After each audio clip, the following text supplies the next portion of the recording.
You're listening to Were You Still Talking? So, yeah, let me just go ahead and start, and we can have the same conversation we were having, or something different. Hey, welcome back. This is Joel Albrecht again, and in my studio today, I have Austin Mills, or Oz, and I'm going to ask him how he got that name. He's the co-founder and host of TART, that's Terrestrial Alien Rehabilitation Transformers, or better known as the Atheist Round Table. The Atheist Round Table, it's on YouTube and various other platforms. He's a former Christian leader of 30 plus years. And he likes to discuss religion, faith, the possible impacts on individual lives. And I've caught a couple of episodes of TART, and they're really interesting because they're very respectful.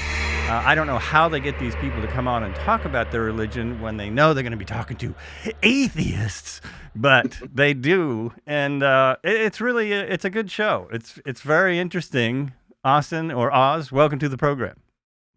No, thank you. First of all, thank you for the invite, and thank you for having me. And I will definitely pass along the new version of our title. You'll have to write that down for me because I definitely won't remember it. But we'll. Okay. I'll be sure to use that next time I intro the show. But no, thank you very much for having me. I enjoy discussing these topics. Sure. And the first thing I'm very curious about, especially with your program, because you got a kind of a big setup there. What are you guys using? For one, I'm going to thank you because any guest who shows up with a microphone, I thank them. This is doing this on Zoom is new, and it's when people have a mic, as you know, it is so much better. It makes a big difference, so I appreciate it. What are you using? What kind of setup do you have? Well, here in my personal studio, so I have the Blue Yeti, and I just upgraded my computer. I was on a Mac, just a MacBook. I just recently went to the what's the name of this thing again? It's the Dell Inspiron, but it's the Big Daddy. It's got all kinds of RAM and everything on there. It's got the built-in 1080p camera. And then as far as the studio, I have two overhead lights. I have the Bluetooth LED lights, so I can shift the mood in the room, if I want blue lighting, red lighting, things like that. And then as far as streaming, we actually, we only use StreamYard. I know a lot of people in the YouTube world use OBS and a couple other platforms. Let me correct myself, it's not we. So Pasta Mike, he's our director, he's our producer. And he squeezes every ounce out of StreamYard possible. So if you watch our show, a lot of people are like, man, what you guys are using like 4, 5, 6 different softwares? No, Pasta Mike is just a fucking genius when it comes to that stuff. And he has milked every ounce out of StreamYard possible. So what you see, we try to sound as good as we can, but we look super sexy because of him.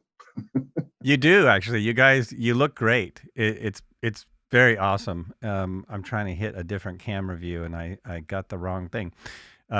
You'll hardly anyone see this. For the people just listening, which is most people, I'm playing around with my my Zoom camera.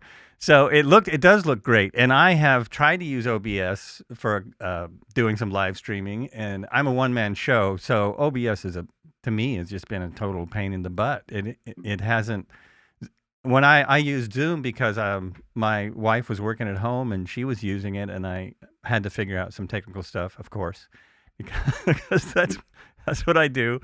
So when I started looking at it, I was like, well, this is probably way easier. And being able to plug the board straight in was a much easier with Zoom than it is with OBS. So I'm always like, why are people using that? I guess because it's free, but it takes a lot of tech. A whole lot of tech. So I'm going to look into StreamYard because that's very interesting. And everybody on your show looks like they have a pretty decent setup. So it looks good, sounds good. Thank you. Yeah, absolutely. And so my next question is how, well, actually, let me start with the good stuff. How did you go from being a Christian leader to being an atheist? What was that journey? Juicy question first. So I grew up. I grew up in a very I now call a very radical evangelical household and church. And when I say radical, it was what you see on TV, the Kenneth Copelands and the Rod Parsleys and the Benny Hinns. That's the atmosphere I grew up in. They were slinging oil all over the place, running around the church, speaking in tongues, people hanging from chandelier. Well, it wasn't that bad, but it was close.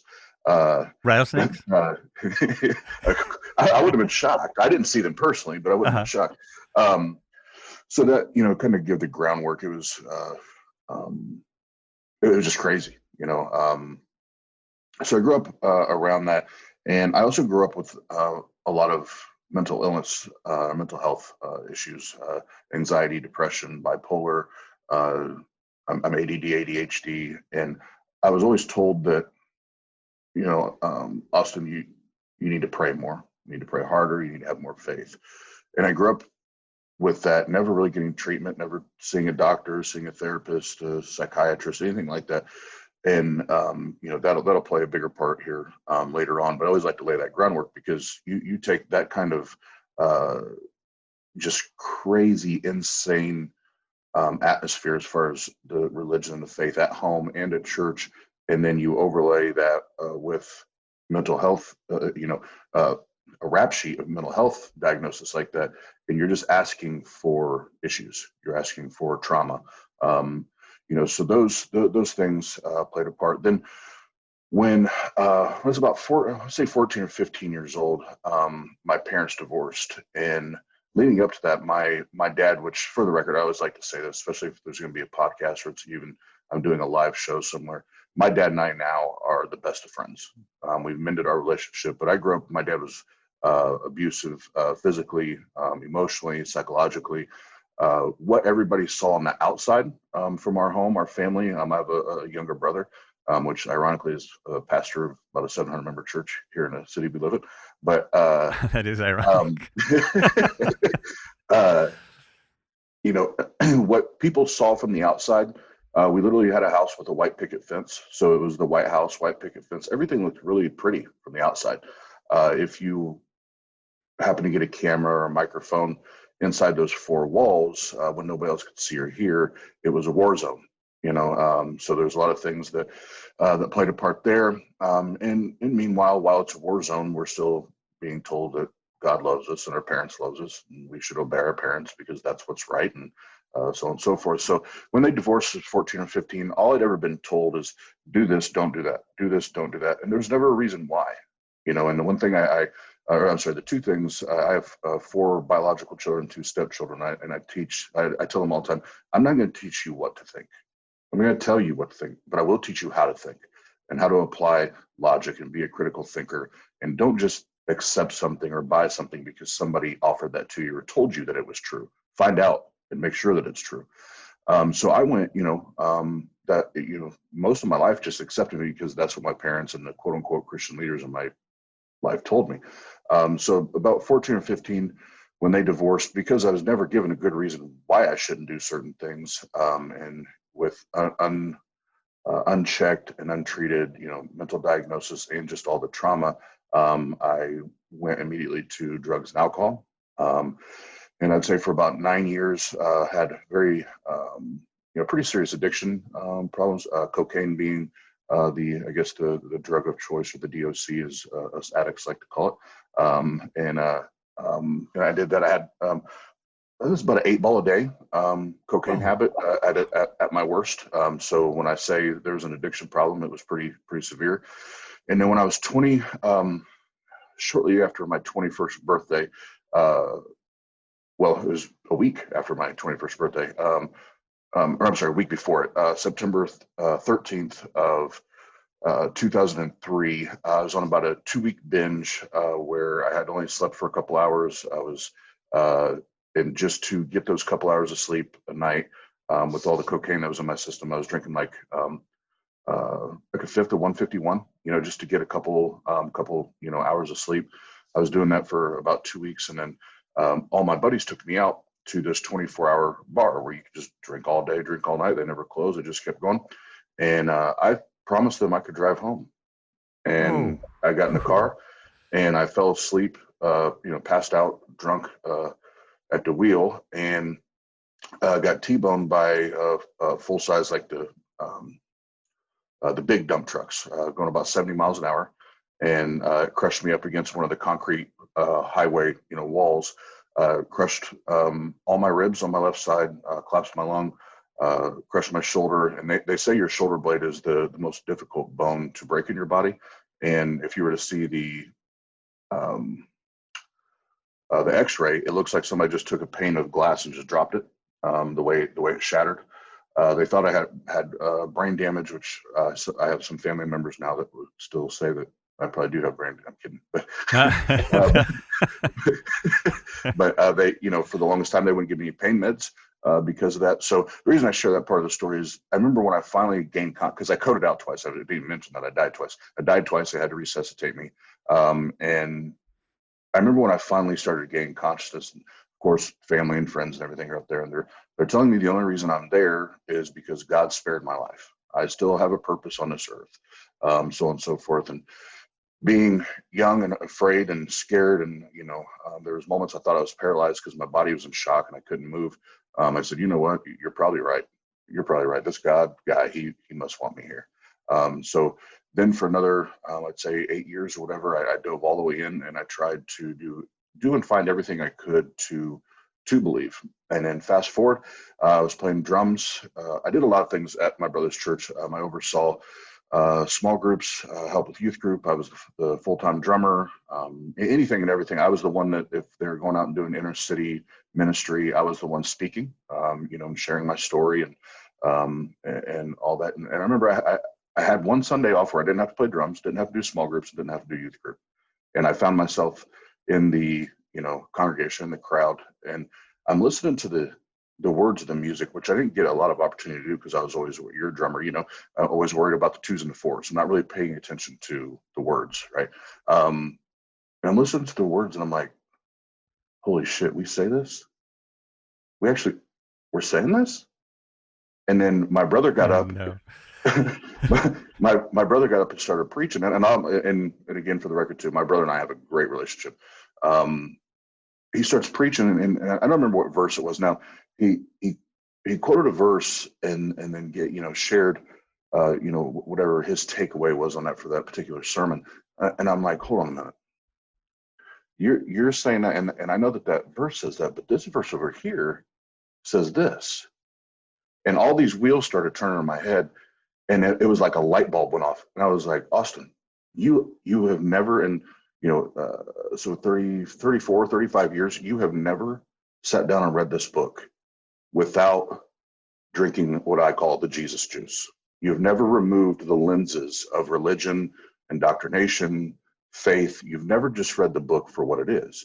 You've just taken it on other people's word, and their interpretation and what they heard or what they felt when they read it. Literally that day it started. I went home and I got a brand new Bible. That way I didn't have my highlighter marks in there and my notes and everything. And I started all the way over.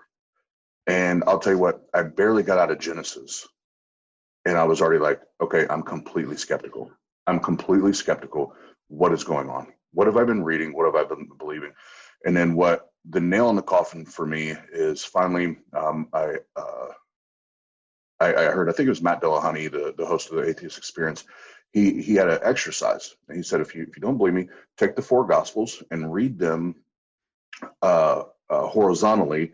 And so what I mean by that is, so Matthew, Mark, Luke, and John, read Matthew verse 1, then Mark verse 1, or I'm sorry, horizontally, not vertically.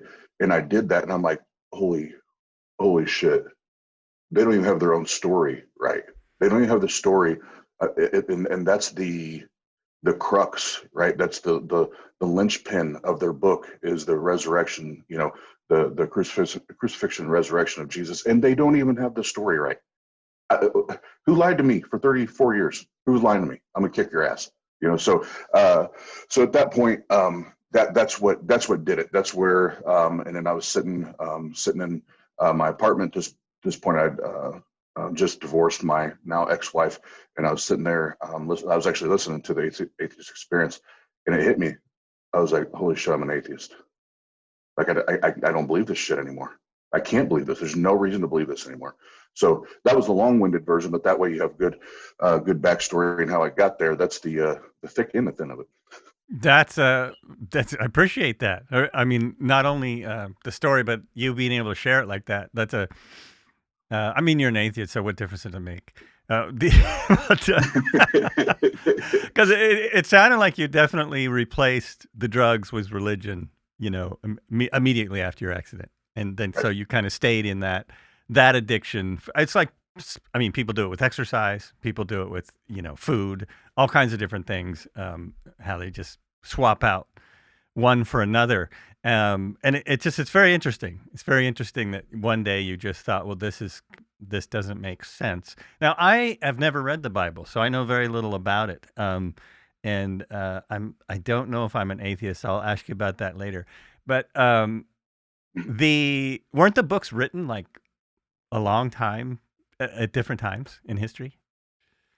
Those four books you're talking about? Yeah. So it would be hard for them to get the story straight, right?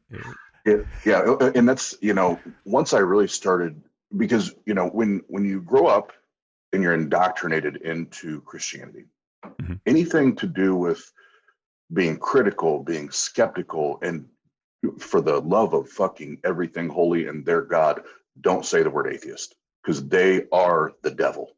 They are the devil. So nobody teaches you to be critical about that book. And if you are, how dare you? How dare you? That's blasphemy.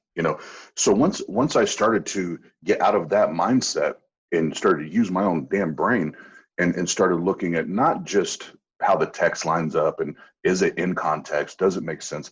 When I started looking at the dates and how many hundreds of years separated each book in each testament, I'm like, this doesn't even make sense. How do you, like, billions of people believe this shit? Well, it's interesting. I had a guest on my show a couple of shows ago who is a scholar, and she's a spiritualist. She believes in stuff before the Bible, and her research, she's researched writings that were around before the Bible and what they kind of stole the Bible from. And her conclusion was that, and I've felt this for myself, was that the Bible was really written to control people. It wasn't, really written to help people. It was written to control the masses, and that, that makes sense to me. But you have read more of it. Doesn't that make a lot of sense? That a lot of it is about control.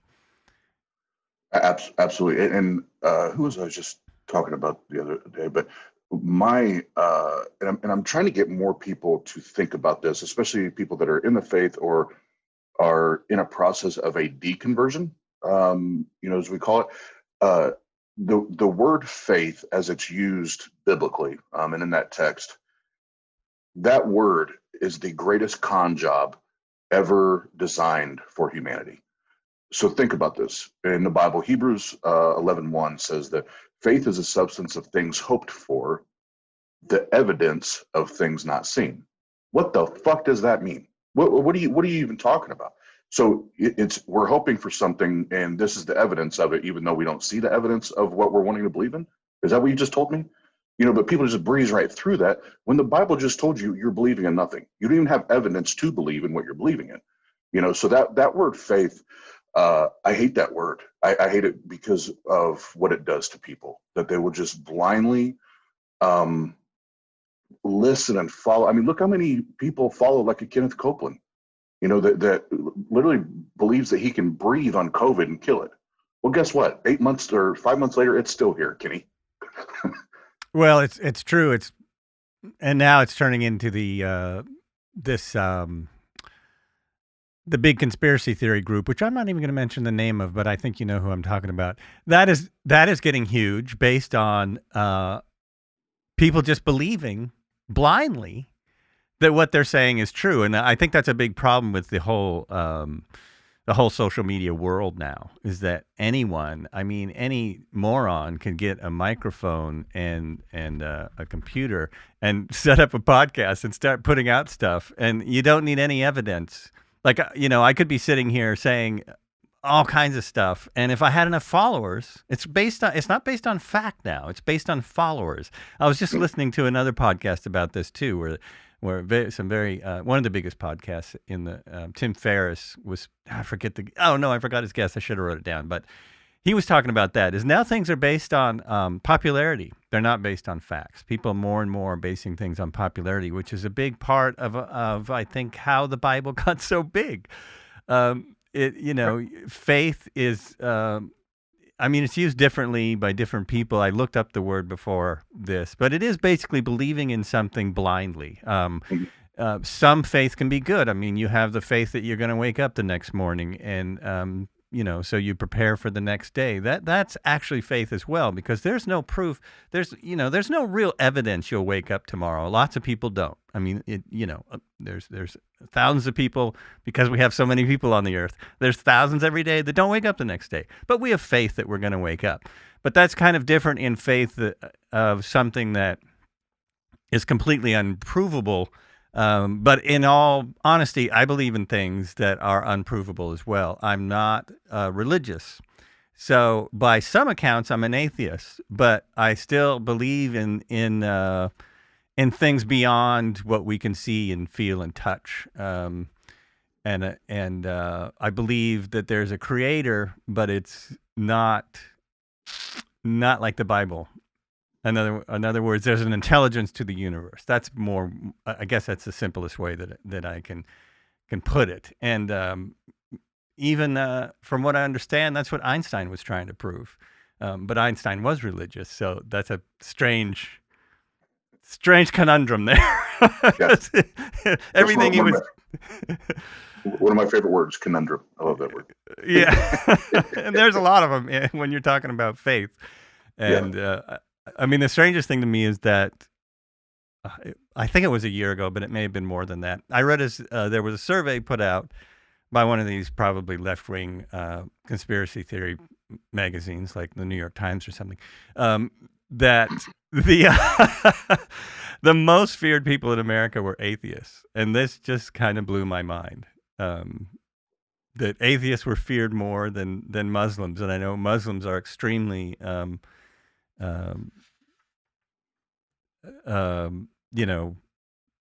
especially now, they are very much feared by. They're used as a scapegoat a lot, but for some reason, atheists are feared. This was strictly Americans, not worldwide. It's such a small group, and it just seemed really weird to me. It seemed bizarre. And here's why. Well, first of all, I'll tell you, I've guys in our group have literally received death threats. I was going to ask you. So now I'm glad you said that. I was going to ask you about that as well. If you've gotten, I assumed you got negative feedback because you're on YouTube. So I get negative feedback with flight simulator videos. So sure you'll get it with the You did not simulate correctly. Yeah, it's unbelievable. Yeah, we've literally had Christians and Muslims threaten to find us, locate us, find our homes, kill us, kill our families, harm us, harm our families. The one that's the most recent, I guess it's sticking out in my head. I had a guy that on Facebook, he private messaged me and said that he was going to pray that I just recently got remarried in September, and he said he was going to pray that God took the beautiful woman out of my life and took all my kids out of my life and put me in the darkest place I've ever been. That way I would come to know the light, which was Jesus Christ. And I just replied back, "Thank you. I love you too." That's such a sweet reply. And I mean, when I hear something like that, I just go, Jesus Christ. And absolutely. I'm really sorry you got that. And also I want to say congratulations on your new marriage. Thank you. But the question that popped into my mind was what were your marriage vows? What were your marriage vows? They were atheists as hell. I mean, what? We took time and we went down to Indianapolis. We live in Indiana. We went down to downtown Indy to do everything. And when we did our vows, we actually just went to. We like going to parks and just hanging out, peaceful, quiet, just us. So we found a park there, and we did it there, and just shared some memories with each other, and then we told each other to have 5 promises for each other. that we would do our best to keep the rest of our lives. It was amazing on a cute, mushy moment when we went through the memories and then the 5 promises. 4 out of the 5 were the exact same promises to each other, and just all but I think one memory were the same memories that stuck out for both of us. So it really was beautiful. It was an awesome time. So we did that. We eloped, and then we're going to actually have our official wedding in May 28th. Oh, that's awesome. That's really nice.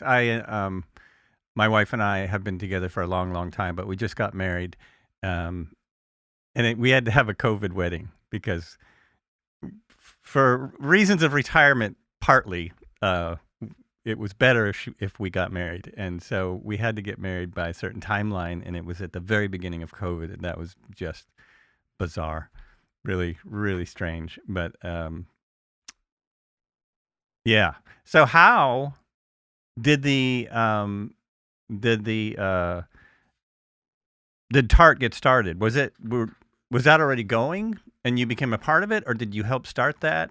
How did that all get started? Oh, it's a fun story.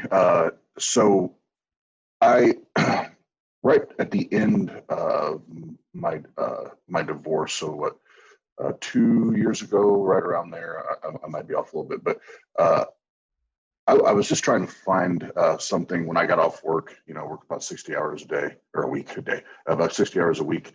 And when I got home, I was just trying to find something to help myself just not think about work life, to just laugh and have fun. And one of my buddies had told me about a couple of comedy accounts that they watched on TikTok. I was like, all right, well, it's free. I'll get it and go check them out. Well, when I was scrolling through, and this is about the time that I had deconverted and walked away from faith, all that happened, my divorce and all that happened right within the same 3 to 6 months of each other. And I'm scrolling through, and I find an account, and at the time, it was called Mike's Ministry, and it was satirical atheist content, and I was dying. Like the guy had me like in stitches, and so I'd comment on his videos. Well, eventually we, for whatever reason, had messaged each other, and we started talking, and then Jeff, Steve, and then we call him Atheist Jesus. His name's Mike as well. He's now went on and started his own show. But we all met on TikTok, and we would make videos and kind of take jabs at each other, but also take jabs at faith and Christianity and all that. And then Pasta Mike, we call him, because at the time we had two mics, and he needed a nickname, and so instead of Pastor Mike, to play off the flying spaghetti monster thing, it was Pasta Mike. So Pasta Mike put a Skype call together, and was like, hey, let's just get on there, chop it up, talk shit, have fun. And him and I, so I'm a business guy, outside of the YouTube world. I've owned a couple of my own businesses. He owns his own business, and we're on there, and we're like, is it me, or I think we have something here. Like we all gel, we all fit. Let's try it. I mean, what's the price in trying? And if you go back, we still have our original video up that we did. And if you look at the progression and how far we've come, it's amazing, and our continuity and everything there. And I will say that there's 5 of us currently. We are like 5 brothers. We fight like brothers. We cuss each other out like brothers. But don't you dare cross one of us, because we're brothers. And right, so it's right. really, really cool that we've built that. We built that community. Because the one thing, going back to what you said earlier, a lot of people don't realize when you are vocal about not believing, especially here in the States, the Christian God, you will pay the price verbally, insults, threats, whatever. So to kind of have those 5 bros to go back to, like, man, this dude, are you kidding me right now? Like, you really said that to me, and have that community, that I guess brotherhood to go to is fantastic. Yeah, it's awesome that it works that way, and that you guys were you found each other on TikTok of all things. Right. You're gonna be broke up by China soon. It's so. But 5 grown-ass men found each other on TikTok. Yeah, yeah, that's true. It's the new way. It's the way of the world. Um, and so your Pasta Mike does all the engineering for it. He's the engineer guru, and Yep, he's yeah. he's the brains in the operation, and he makes us all look good. And I can't say it enough. Because Pasta not only is he the producer and director, and he hates when I brag about him. He's a very humble guy. Not only that, he's become my best friend. Him and I talk on a daily basis. We live in 2 different states, but whether it's mental health issues or I see a therapist once a week. I still go through a lot of the trauma from coming out of religion and abuse and everything. Other than my wife, he's the first person I call. Like if I'm having a shitty day, I'm like, bro, I just need to blow off some steam. He's the first one. So I'm very grateful, not just for the show, but also he's the man. Well, it's really awesome to have a friend like that. That's definitely helps a lot. Yeah, there was 2 questions I wanted to ask you, so I'll ask them together. One, you're in therapy. Did you do any replacement drugs for your mental health? Like, do you have a psychiatrist, a psychologist, and how? I mean, I think watching the show, I'm really impressed with how how you allow people to talk about their stuff, and you don't really get in there. You're very allowing with people. So I'm curious how you were able to still stay with a relationship with your dad and your brother. Mm-hmm. They understand what you're doing now, or do they try and Absolutely. convert you? Yeah, they're okay. They're good with it. Good. Yeah. Yeah. Well, I'll say they're accepting. I won't say they're good with it, but they know that they're not at this point in the ballgame. They're not going to change my mind. So there's no point in having contention. Mm-hmm. So, but to answer your question, well, the first one with therapy and everything, yes to all of the above, therapist, psychiatrist, and it took me years. So for anybody listening in the future, if you struggle with any type of mental health and you are a skeptic or you atheist, do yourself a favor, do not go to a Christian therapist. It's just going to make it worse. I'm not saying that just because they're Christian, but they don't get down to the nitty gritty. They don't get down to the actual core issues, which are either a chemical imbalance or, this part of your brain doesn't fire the way it should, or, whatever it is. Go to somebody that's actually going to get down to the brass tacks. Then if you want to overlay that with faith, by all means, do what you got to do. But first get to the core of the issue. So it took me years. I found an excellent secular therapist and psychiatrist where I don't have to worry about faith coming into it or prayer or anything like that. We're just talking about Austin's brain. That's all we're doing, in my behaviors. So yes, I do have that. As far as replacement drugs, recreationally, no. I can't stand marijuana, and that's for me. Like I think everybody should. I think we should legalize everything. I think it was in Portugal or whatever, they legalized everything, and crime rates went down, addictions went down, suicides went down. So for the record, do you? That's just not for me. No, I meant for your mental health, like prescriptions. Yes, yes, yeah. Yes, absolutely, and that changed my life. It was it was right before my ex-wife started the process. I went into a really, really nasty bipolar manic episode, and it lasted about 6 months. And I was sleeping 2 hours a day, working 60 hours a week, being a father, a husband, and a father of 4. I was in the gym 7 days a week. And I got shredded, but yeah, I bet. I was just, but just completely unhealthy, as far as my mental state. Next thing I know, I'm in a psych ward, and I ran myself so thin, just emotionally, psychologically, and physically, that I snapped. I didn't hurt anybody or hurt myself. I just lost it. I was crying for 2 days. I was just bawling and weeping for no reason, and I found myself in a psych ward. And it was when I was there and actually started to be able to talk to people that understood what was going on. And I'm like, holy shit, these people get it. And it went from, it was like, get me out of here, to where I absorbed everything I could in the 4 or 5 days I was there, because that was the first time I'd heard anybody actually try to help me, and anybody try to do that. So that got me And I'm one of the fortunate ones where the first 2 or 3 meds that they put me on, that the cocktail, I guess, that they gave me of meds worked like boom. A lot of people it takes them a couple years to find that right mix Right. of medication. Yeah. Mine, the first ones that they put me on, within a week, I was like, oh my God, this is what the world looks like. This is awesome. Because everything before that was just foggy and dark all the time. So to all that, yes, therapist, medication, I believe in all that. And then as far as relationship with my family, they are all. I'm the only atheist, skeptic, whatever in our family. I come from a line of pastors and ministers, and my mom was a music pastor for 20 something years. So like I said a minute ago, they don't accept it, but they know where I'm at. They know about the YouTube channel. And actually, my brother, the pastor, he was on our show. I want to say 3 weeks ago. He came on our show with another pastor friend of his that we've known for 20 years, and then I had 2 former pastors that are now atheists on. And the topic was mental health and how it impacts people in full-time ministry, because there's a rise now in the suicide rates within the pastor community, community of ministers or leaders.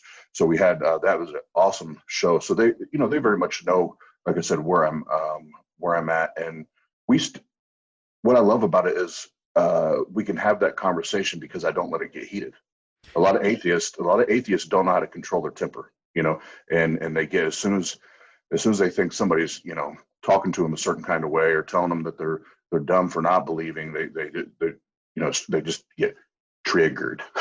Right. Well, that's what I really appreciate about the show. Not that I've watched hours and hours of it, but I watched enough of it to know that, one, you all seem to really respect your guests, even though I see you making fun of them in front of their back.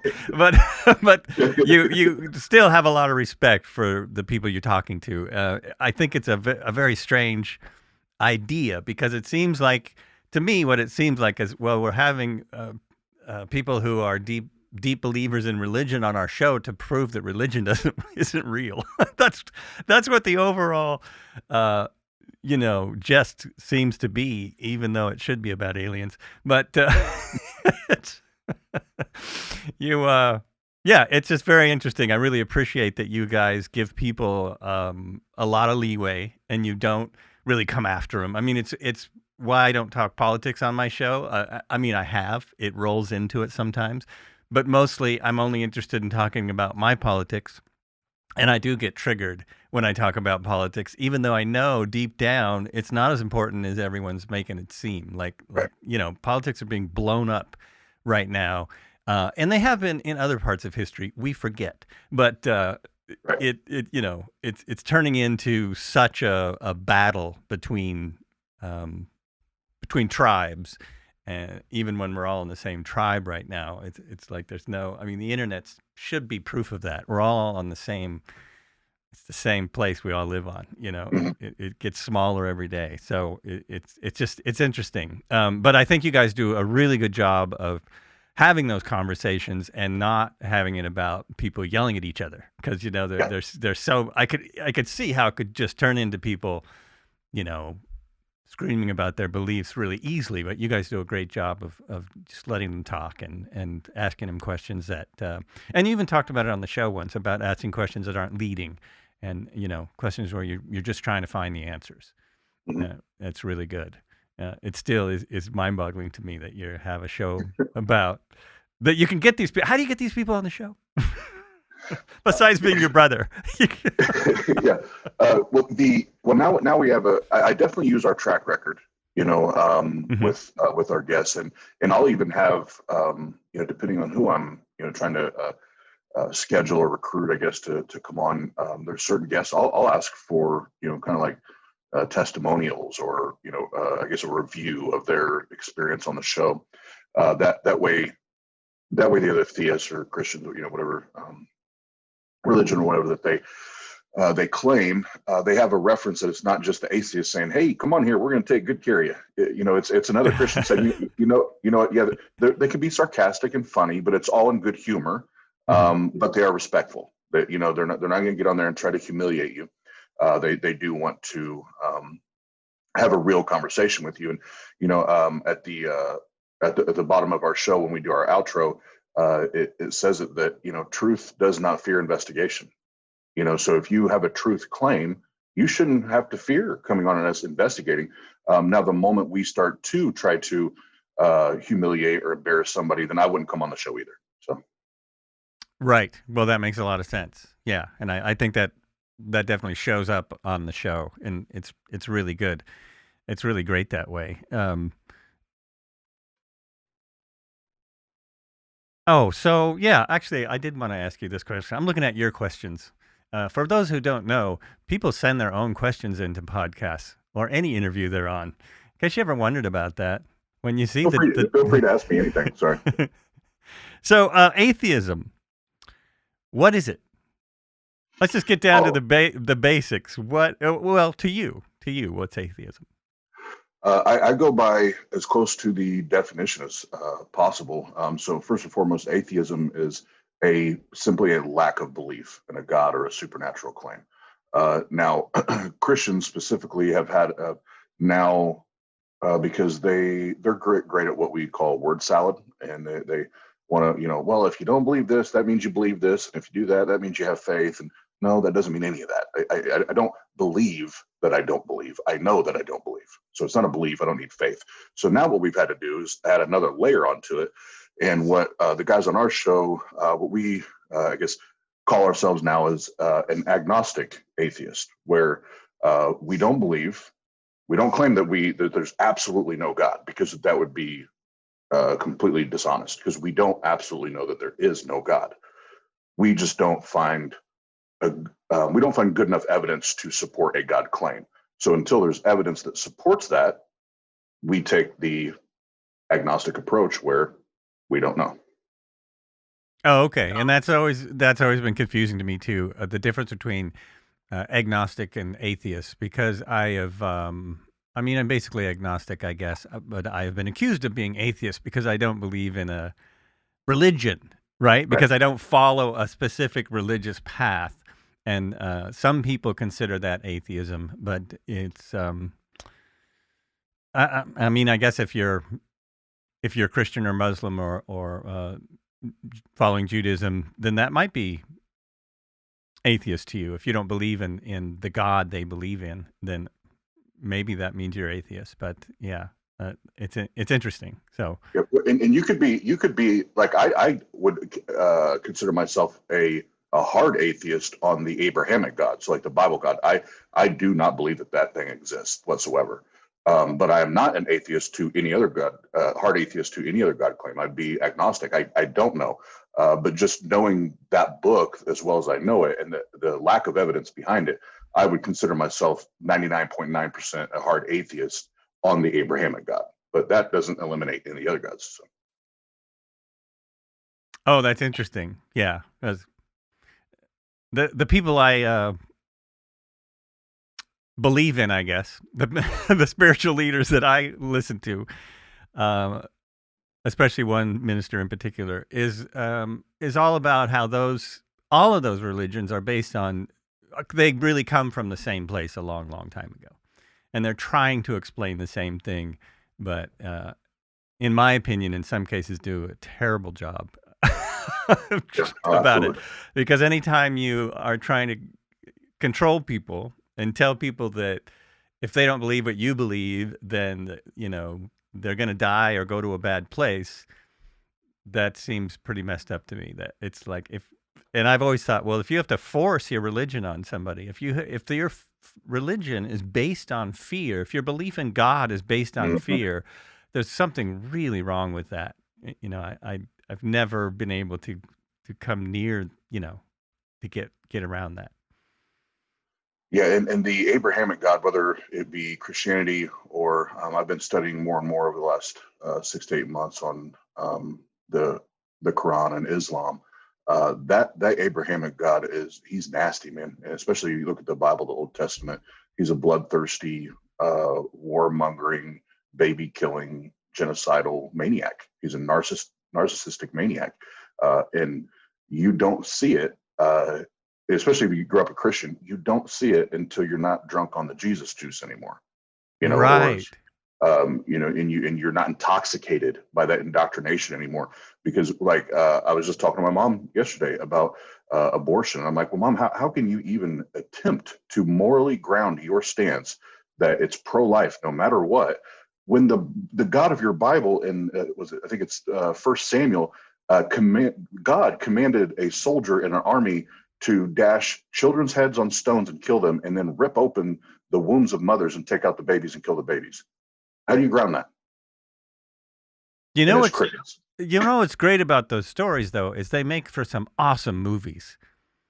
Holly Hollywood has really had a good time with some of the really nasty stories of the Bible. And one of Kevin Smith's best movies ever Yeah, was based on biblical writings. I just think it's really interesting. Hollywood eats that stuff up, absolutely, as they should. as they should, because it's true. Most people ignore those parts. Most people really, don't want to talk about the really nasty parts. But there's even television series now that have the devil in them, and Hmm. they definitely refer to how the angels are not very nice in the Bible.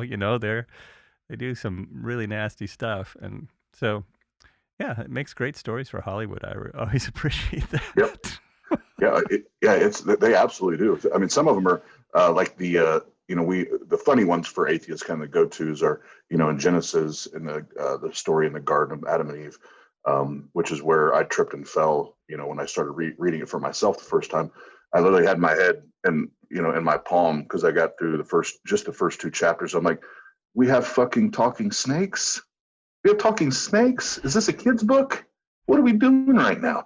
You know, um, so you have that, but then you have the more serious things, because then you just get to the second book, Exodus, and by the time you get to the 21st chapter, literally God is giving commands on being a good slave owner and how you should treat your slaves, and that you can beat your slaves to a bloody pulp, and as long as they don't die within, is it 3 or 4 days, or whatever, then you're a great slave owner. What? Well, that's an interesting fact. It's an interesting thing you say there, because that's where we are. That's how we got where we are.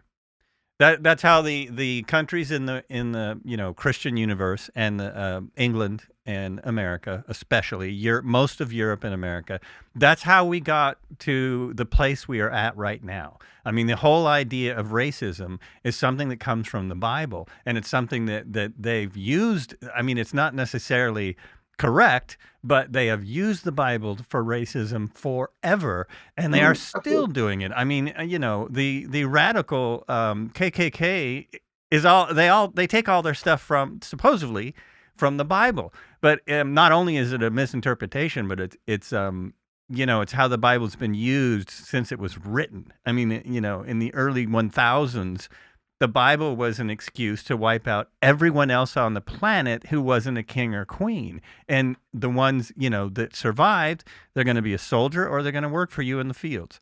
And, that's been the Christian doctrine for a long, long Absolutely. time. Yeah. Absolutely. It's And I don't know if it still does, because I haven't looked recently, but when I started doing some uh, slave culture studies, a year or two ago, and I was looking at different websites. And I don't want to say, because I don't know it to be fact right now, but the last time that I looked at the officially unofficial KKK website, they claim to be a religious organization, a Christian organization. If that tells you anything. I don't, since then, I don't know if they've taken that off or whatever. But at one point, they definitely did that. But I'm gonna do a shameless plug for a buddy of mine. Um, uh, he has his doctorate in theology, and then it's Hebrew text, something like that. He has a book, and for those that don't watch or listening, it's called "Did the Old Testament Endorse Slavery?" Dr. Josh Bowen, good friend of mine. He's been on our show several times.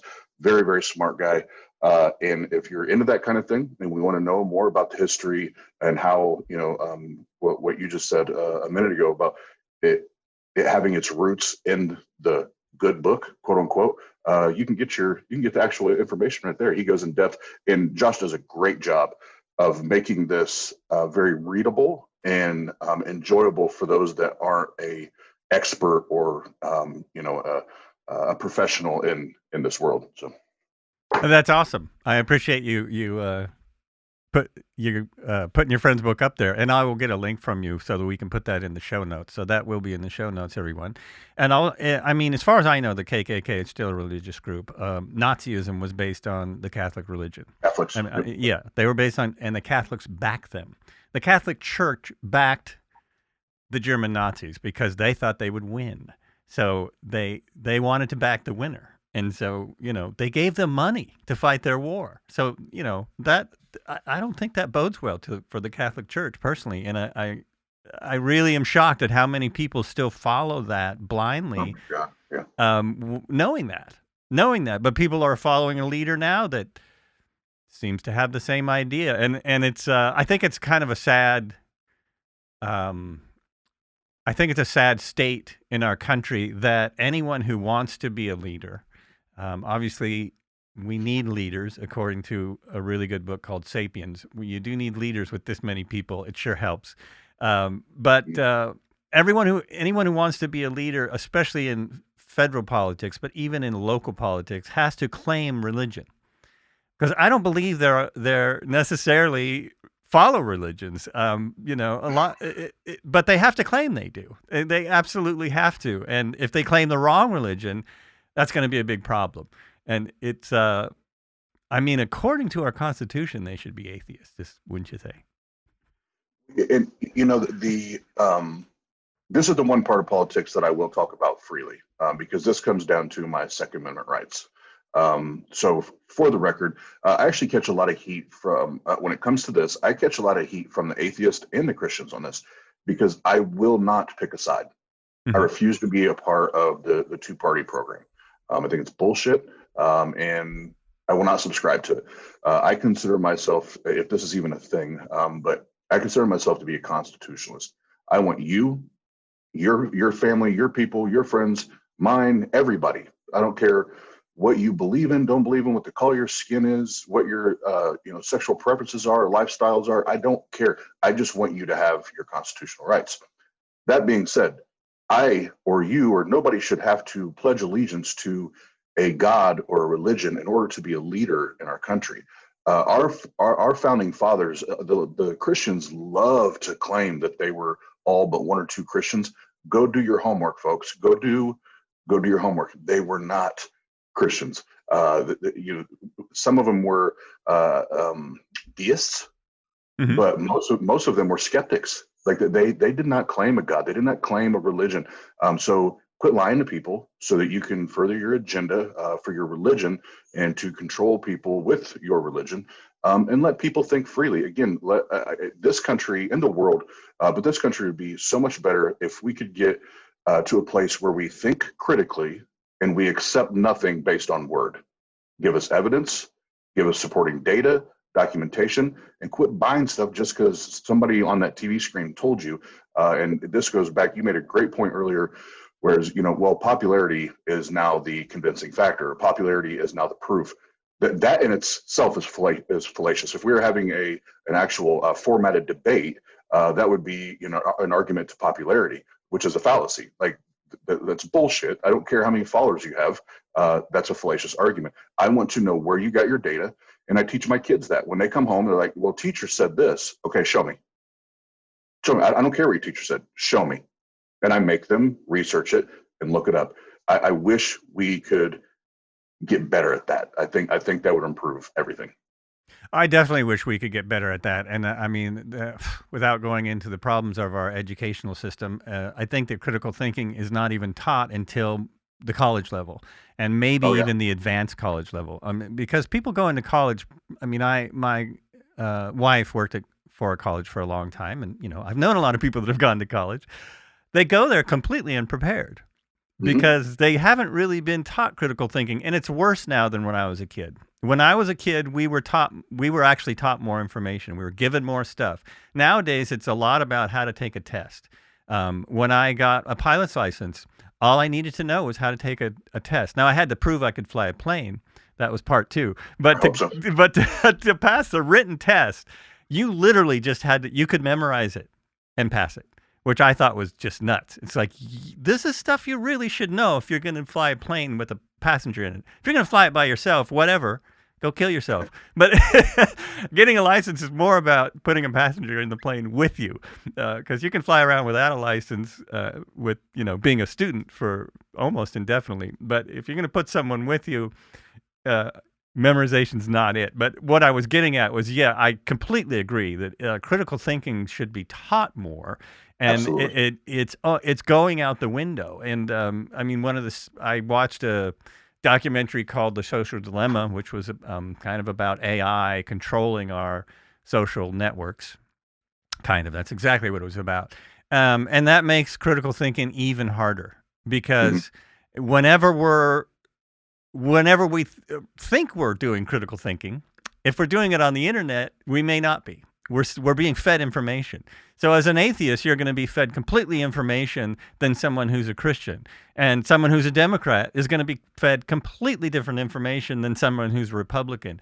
And someone who's neither is going to be fed completely they're not going to get either side. They're going to get a whole different look at things based because AI knows you so well. And so, yeah, critical thinking, I think, is a very, very important thing. And most, all of the woo-woo stuff I follow, the spirit, the books on spirituality and people who teach meditation and different things like this, they're more about critical thinking. Meditation is about clearing your head so you can think. Because if your head is always full, you can't really use it right. If you don't give it time to clear out once in a while, whether that's a walk in the woods or working Absolutely. out or taking a bike ride, whatever it is, if you don't give it time to get off the internet, unless you Hmm. listen to my podcast, but if you if you don't give it time to clear, it's very hard to have it seems to me it's getting more and more difficult to have critical thinking and really appreciate shows like yours that are looking for that's their goal, is to find that. Yeah, and one thing I love about our guys, and I'm not saying that to be anecdotal, but I don't want to misrepresent anybody else. But I know for myself, and and the guys on our team, and I try to encourage anybody and everybody to do this, and this falls in line of the critical thinking process. But I try to read, for any, or I'm sorry, for every atheist or skeptical, book or document or paper that I read, I try to then read something that comes from the opposing side, because I want to make sure I'm giving a fair and balanced shot. Because we always say we're in pursuit of truth. If there is a God and it exists, we want to know that. Well, how am I ever going to find it if the only thing I'm ever reading about is why I'm a skeptic, And why right, right. why I'm an atheist? So you can say, well, you probably can't see the titles, but these are just a small handful of the books I have, and almost all these behind me, but I think three maybe are all Christian books. Those are all that I've Hmm. read multiple times, or there's biblical dictionaries that if I forget what a word meant in the Hebrew, or in the Greek, I can go, and go and find that. So it's important, if we're going to talk about that, that we also do it. And that's why my kids know that about me. It's like, I'm not telling you to do it just to do it. I do it, and it works. It helps me, and I find more true things than not, by doing that. So if I could, can I ask you a question real quick? Sure. Oh yeah, you can ask me anything. This is it's supposed to be a conversation. I don't. Yeah, Okay. I want to make sure you didn't have anything right after that. So Oh. you use the word woo, but obviously you've shared a couple times that you do have a spiritual belief or system in Mhm. place. What label or kind, I guess, would you fall under? Um, well, it's that God is all things. God is all Okay. things all the time. So the air we breathe, the planet we're on, the plants, the animals, you and I, all the cells going through us is has intelligence to it. It's a part of God, which is bigger than which is not a religious God. It's not something you pray to, Mhm. necessarily. You can pray in a sense, but it's yeah. So I believe that, I mean, that's it, the best explanation I have, that God is all things. and that was kind of that leads me into the next question. How do you prove what about anything about religion when it's not based on fact? Like, it's interesting because a lot there's a and I'm a skeptic too, so I read a lot of watch internet stuff. A lot of people who are metaphysical, they claim they're metaphysical type, so that's kind of a new religion. It's like the New Age stuff, New Age religion, and they're claiming that what am I trying to say? There's a science that proves out all of their stuff. And that, if you look deep enough, the way that atoms work and that cells have intelligence and all this stuff, and that proves it out. And when I listen to them, but I'm like, well, there's no links to any like actual papers on your site here. You're just talking about experiments you've done in your own, seminars and stuff that proves this out. Now there is proof. Recently, there is more and more proof that meditation can make a huge difference in a brain. Like they've taken MRIs of people when they meditate, and they're surprisingly similar to people when they play drums. Have you ever seen those? I actually know exactly what you're talking about. Yeah, there's MRIs of people playing music lights up the brain. MRIs of people playing drums really lights up the brain, like explodes all the receptors in there. And the same thing with meditation kind of does the opposite. It really it calms it, but there's way more firing going on when people are in deep meditation than just about anything else, So, that's why drumming and playing music and singing and riding a bike is also meditation in my mind. So, yeah. And as an atheist, I 100% support and endorse meditation, not prayer. Meditation, the centering yourself, the clearing of your brain, breathing, that's all physical, psychological, even neurological. Like that affects so many parts of your body. It's not just your brain, So anything that's natural, like that we're doing to improve ourselves, do it. By all means, do it. It's when we start praying to a deity that I have issues with, But you're not. Now we're really starting to talk my language because I love psychology, and I love what experiences and certain actions or sounds or feelings do to brain activity. And I love that you brought that up because, again, the conversation I was having yesterday with someone, I told him, I said, you realize that, and there's studies on it. You can simple Google, just go Google and search it. There's simple research, research is done and experiments done on the human brain while having a religious experience. It does two things to the brain. One, it triggers the same reward center in your brain that sex, drugs, alcohol, and all those things do. It triggers the same reward center. So people talk about, well, I had this feeling and I got goosebumps and I did this. Well, yeah, like I'm a huge Post Malone fan, and before COVID hit, my now wife and I went to two or three of his concerts, and I remember having goosebumps. I mean, it was just electric in there, and I was like, man, I remember when I used to think that was God. Right. Post Malone must be God. And in my mind, it is. That is God. That feeling is. It's not a religion, but that's God. It's that. Well, at least that's a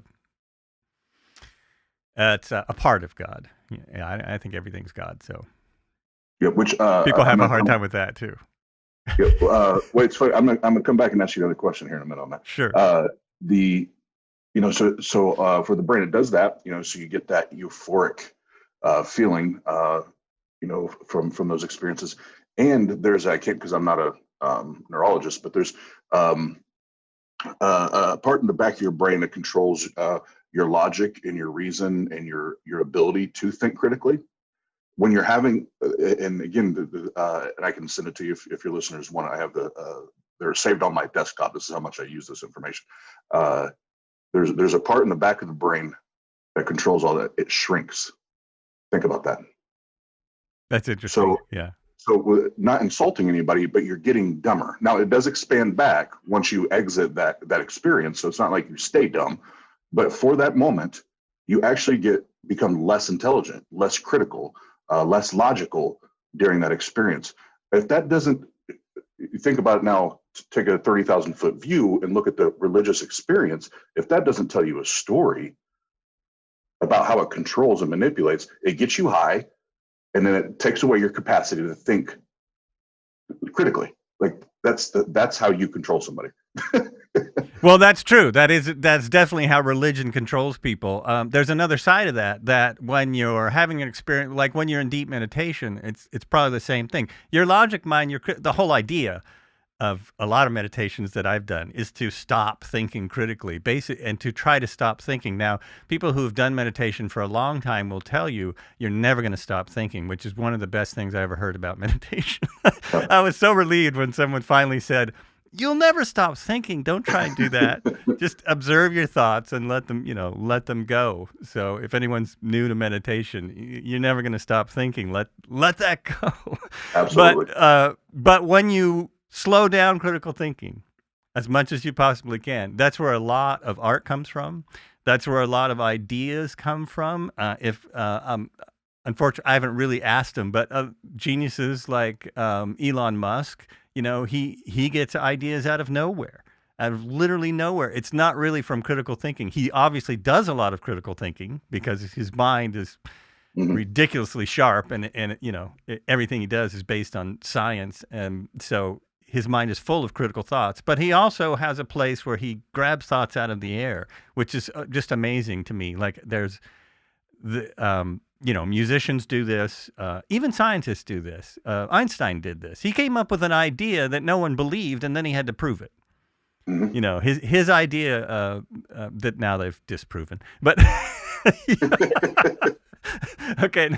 And science. Yeah, that's stupid science. But a lot of scientists talk about this. They come up with ideas really out of the blue, and they're pretty sure they're right, but they take years and years and years and years of critical thinking to try and prove them. I don't know. It's an interesting, but yes, I can see how that can be used to control people. I mean, that's how it's being used now with politics, and always has been. I mean, that's how Hitler came to power. Because Absolutely. he would basically hypnotize a massive nation. When you see him speak, you're like, okay, I get that. I can see what he's doing there. He is so dynamic, and people just fell for it, and they were in a really, really, really bad way. The country was in bad shape at that time. So, yeah. I see what there's kind of two sides to that. It's like and with the like I said, the meditation, absolutely slow everything. That's I'm all for it there. But when I said a religious experience, I'm thinking like in like a church service. The music's going and where the Holy Ghost is here, and and all that. Yes, they want all of that to subside. They don't want you to think critically. They just want you to buy into drink the Kool-Aid. Drink the Jesus juice and get retarded on Jesus juice. Right. Sure. But meditation, I'm all for it. Like, yes, especially for me, my ADHD brain. Believe me, if I could have a day where I could just hit a pause button, oh my, that would be a glorious day in Austin's life. But so even when I do my versions of meditation, just slowing everything down, I'm still, if I'm going 200 miles an hour, I'm still going 100 miles an hour. My brain and thoughts and activity, all that. But even going from 200 to 100 miles an hour is a break.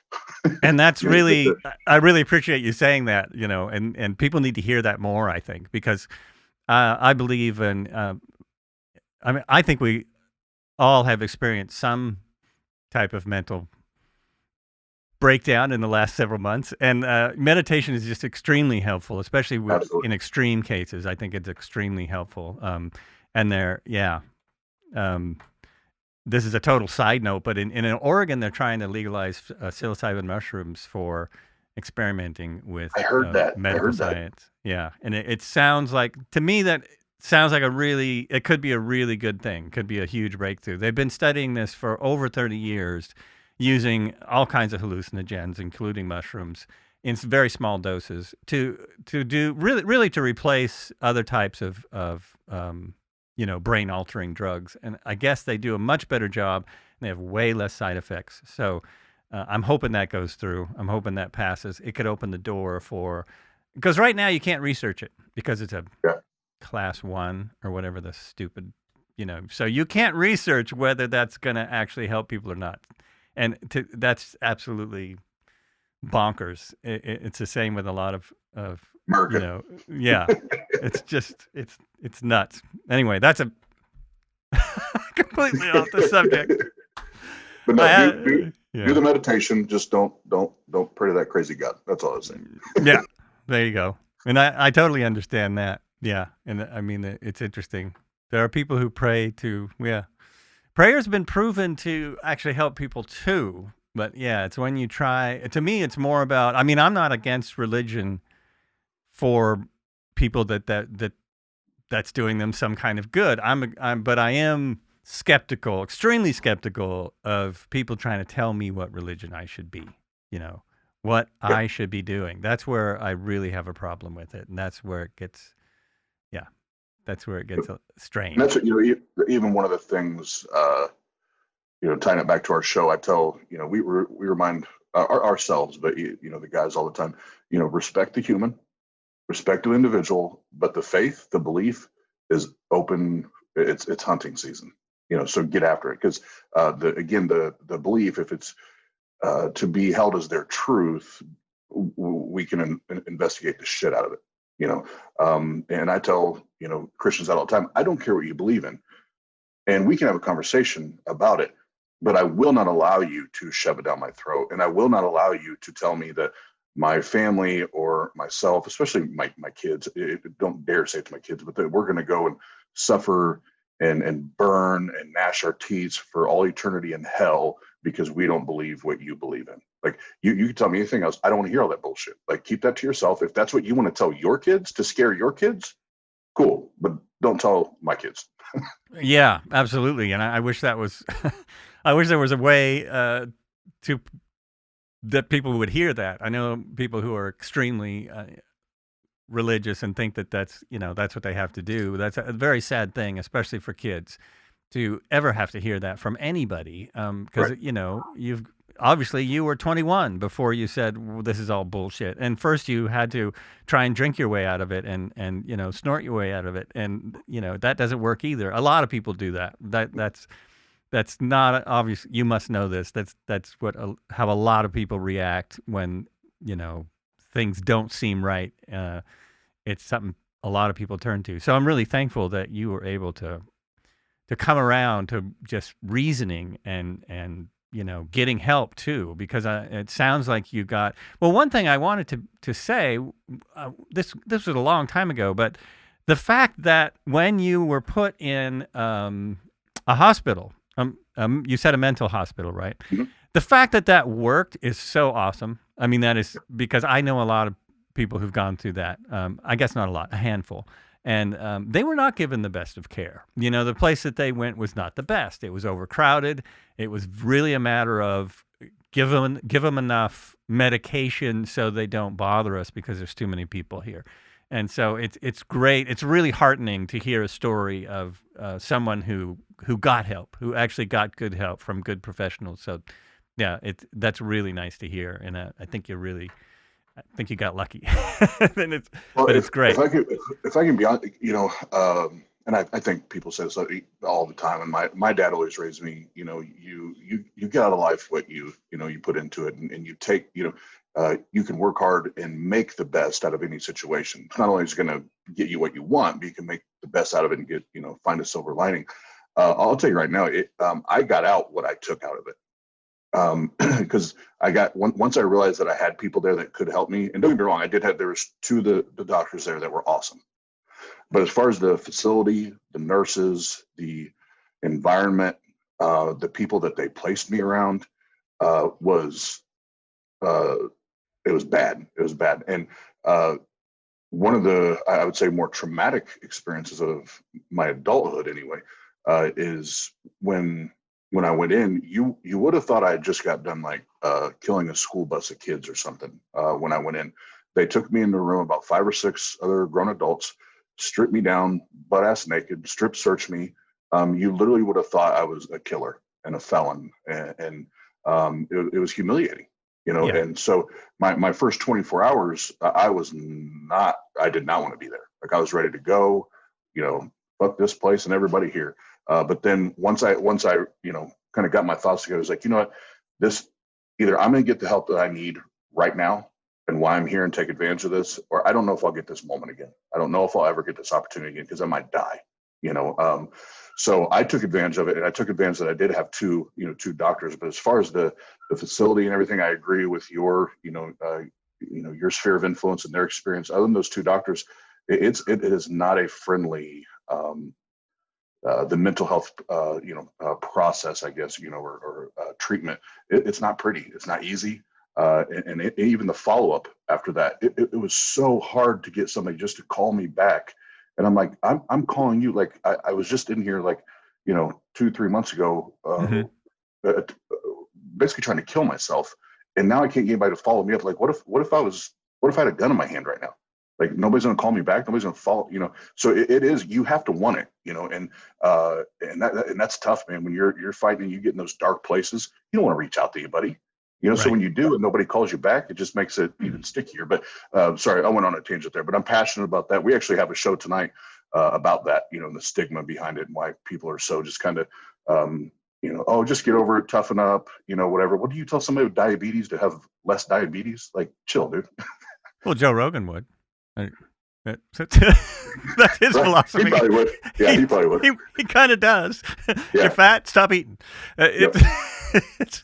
Well, I'm really glad that you had you did. I mean, that takes mental strength. You recognize that you needed help, and you were able to reach out for it, and that's really awesome that worked out, and that you're continuing to let other people know that there is help out there. And help is hard to get for a hangnail. I mean, it's any part of the medical world right now is really hard to deal with. I'm extremely familiar with that. I've gone through all kinds of weird undiagnosed problems where I had to go to doctor after doctor, and mental health is tougher because not only do you have to go through a lot of doctors and find the right person and find, if you're going to be on medication, find the right medication.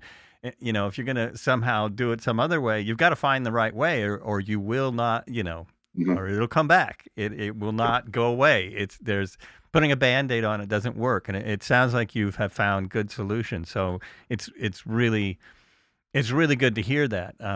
But it does take, like you're saying, I mean, when you're in the middle of it, my God, it's very hard to reach out. So let's hope that more and more people are able to get help. I know right now the mental health actually worldwide, for some reason, I don't know what's happened in the last 7 months, but it's gotten really bad. People, the rate of depression and suicide and this has skyrocketed. It's probably an equal line to the pandemic that we're trying to fight. So yeah, it's even, people are offering a lot of help, but I know it's hard to reach out, right? It's hard. And it's well, one, we're a social species, right? And we've had the last 6-7 months, whatever, where we've been separated from a lot of people we love, care about, that kind of thing. So that will, especially if you already have pre-existing diagnosis, that's just going to trigger them. But I even know people that have never struggled with depression or anything in their life and have been battling it, through this period. And if I can, and this is not it's our website, but it's not a plug for our website. If you're somebody that for this, they're not professionals, but we have people on hand that if you just need to talk shit, vent, you're having a bad day, and you just want to tell somebody how shitty your day is. If you go to TART.live, so TART.live, there's a little chat bubble down at the bottom of our website. Hit that and you can text somebody. That's how you go to a phone number, and we always have somebody that's there just to listen. They're not professionals, so we're not going to diagnose or anything like that, but we're just there to listen. So you have somebody to talk to, and it can even be anonymous. If you're actually seeking professional help and you want that, I've developed a relationship with a secular therapist that will meet remotely, so you can do it, FaceTime or whatever, you can do that, and she's going to do it at a discounted rate for us through our channel. So even if you don't have insurance, she's going to drop her rates down so that, make it affordable. So we have professional help, and we have people just to give you an ear, to have somebody to listen to you if you need that. So there's that for anybody that may need that. That's awesome. No, I appreciate that. Of course, you can promote your website on the show. That's why you're on the show. That's why you're on a podcast, right? That's why you went on podcastguest.com. It's absolutely. That's all. Well, I didn't want it to be in the middle of a mental health conversation. I want it to be like, here, I'm plugging my website. I see what you mean. For no, that, yeah. It's very important, and it's awesome that you're doing that on your site. That's really good. And let's just segue right into, how do people find these terrestrial alien rehabilitation therapy people, or TART? I have to go back and re-listen this, write all that down, and open up an episode and try to sell it. No, so the easiest way is tart.live. That's our website, and on there it's going to have our link tree, link to our YouTube, our wow, I just went brain dead. I'll come back to that one, but Instagram, all that, Patreon. That's what I was trying to remember. Patreon's on there. All and everything you need to know about TART's on there, and our clothing and merchandise stores on there. We're getting ready to load our new winter hoodies and beanies and all that on here probably next week, 2 weeks. We'll do that, and I think that's it. But YouTube, we have a show tonight at 9 p.m. Eastern Standard Time. Jenna Belk, she's the co-host of the Atheist Experience with Matt Dillahunty from ACA. She'll be on with us, and then Ethan from Your Friendly Neighborhood Atheist will be on. We're talking about mental health and the stigma that's behind it, and why in 2020 we still have that stigma. And then tomorrow, I'm very, very excited. If you or your listeners are familiar with Mr. Seth Andrews, he is one of the major voices in the atheist community. He's a former Christian of 30-something years, was a DJ, a radio DJ for 10 plus years. He'll be on with us tomorrow night at 8 p.m. Eastern time, and he just released a book. It's Confessions of a Former Fox News Christian, and I'm almost all the way through it. Incredible book, but we're really excited to have him on there, and he's kind of my inspiration. There's a lot of things that he grew up with and around that I grew up with and around, and when I read his second book, Deconverted, that it changed my life, and I can't say that about a lot of books that I've read, but that one changed my life. So check us out. That is awesome. And this show is not live, so those shows will be by the time you get this podcast, they will be taped. But if you want to send me a link, I could actually put it on my Facebook so that people have those out there. And also, I was watching your podcast and I was wondering where all the comments are coming from, because I don't see them on YouTube. Where are they commenting? Do you have a Discord server, or is that all on Instagram? Where are they getting the comments from? I think it was Murder Shed that was reading a bunch of comments, and I didn't see where they were coming from. So if you go to it's usually 24, 48 hours after we go live when it posts as now a uploaded video. The live chat you should be able to hit the live chat and go through, it goes through on the timestamps, but they all pop in on the live chat. Oh, okay, that's it. Because I always turn the live chat off because it annoys the hell out of me. But now I get it. So it's all up there. You said that, and that's one of them. I forgot our Discord. It's called Let's Talk Religion. Mm-hmm. So we do have that Discord, and that links on the website as well. And that's again another area where, like you said, you go and watch our show and you see it's just a very civil discourse, and we'll push back. If somebody's just spewing nonsense, we're going to push back. But the nice thing about the Discord is we have people from your basic Christian belief to where we have a couple people on there that claim to be the second coming of the Messiah, the eighth incarnation of Buddha. Like they actually believe that they are these things. We have some of the craziest shit you ever heard. So, but it's all very respectful, and we have a blast on there. That's awesome. That is awesome. And with that, I think we are going to wrap it up, because I've kept you a long time, and I really appreciate this conversation. It's been awesome. You're a super easy person to talk to. This is the kind of podcast I like, when I don't have to say much. and better to listen to other people's stories than listening to me. So, yeah, really appreciate you coming on. So, this has been, were you still talking? And today on my show, I have had Austin Mills from TART, the Terrestrial Alien, no, it's actually the Atheist Round Table. Boy, that is a little bit of a tongue twister. You can find them on YouTube, and they also have a website, which is, I don't have it on my cheat sheet, but we've said it a couple times, and it'll be in the show notes. Check out their website. They have a whole tree of links there. Anything you need to find out that we've been talking about. There's also some other links in the show notes, and I really appreciate you listening, so be sure and share with your friends. That's the way I'm getting the show out now, as my budget is a little bit low, but that's going to change. I'm sure that will change one day, and you might be listening to this a year from when we did it. And if this is 2021, how y'all doing? Hope you're well. And for now, be good to each other, and especially be good to yourselves.